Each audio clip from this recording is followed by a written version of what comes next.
Hello, everyone. This is my seventh video, August 28th today. And I started recording videos about 7 days ago to try to share with others how I am trying to fix my insomnia and how I'm trying to restore better sleep. There are certain habits that I have been sharing uh,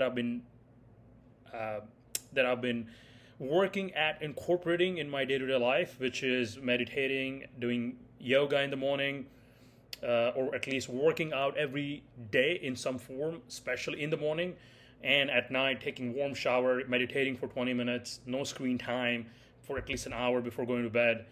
and taking magnesium citrate tablets before going to bed. All of these things are starting to help. I wouldn't say I'm still getting restful sleep every night, but it is better than what it was 7 days ago. There have been times at night where I have been getting up at 4 in the morning and have not been able to go to bed, which happened last night with me, which definitely didn't give me as much sleep as I wanted. But one of the things that I've been reading about what to do when that happens, when you get up at 3 or 4 in the morning, instead of trying to force yourself to go to bed, which will become very hard because you're awake, your mind is starting to get active, and if you try to fall asleep, it's gonna put you in an anxious state of mind, and which will prevent you from sleeping even more. And I think that's where I'm starting to see that when I get up at the middle of the night or at 4 in the morning, what I want to do is maybe start reading a book or start writing. And I think that would be a great use of time when you just get up in the middle of the night, instead of forcing yourself to bed, because when you try to force yourself to bed, it doesn't work. It makes it even harder for you to sleep. So that's something that I'm going to start doing, which is if I get up at 4 in the morning, instead of forcing myself to bed, I'm gonna start writing, journaling, or pick a writing project and make that a goal that I'm going to finish a writing project or work on this writing project when I get up in the middle of the night at 4 a.m. or 3 a.m., whatever that might be. And I am hoping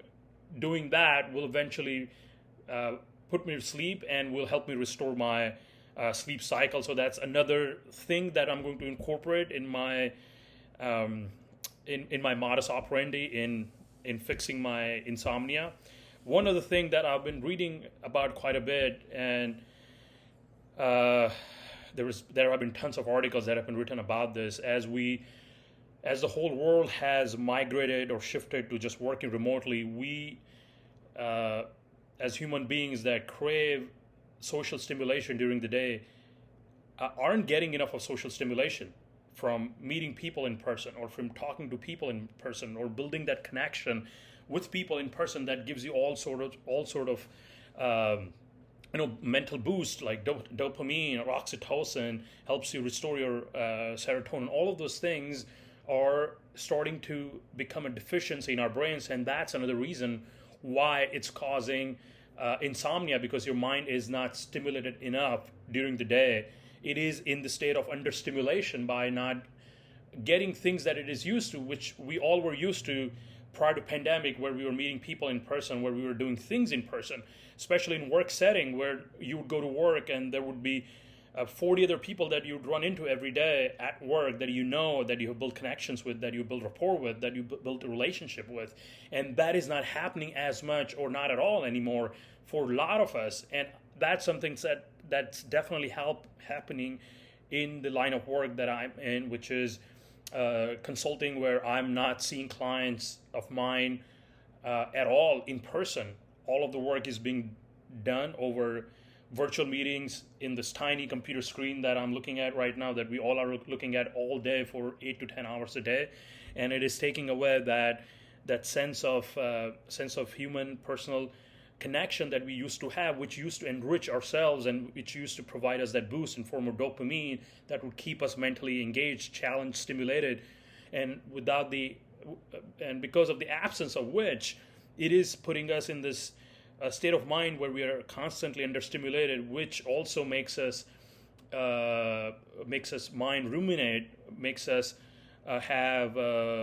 recurring thoughts while we are trying to go to bed at night, because we haven't gotten enough of dopamine in our brain, which is why a lot of therapists now recommend stimulants such as Adderall, Vyvanse, which gives you that stimulation during the day, but the side effects of which are it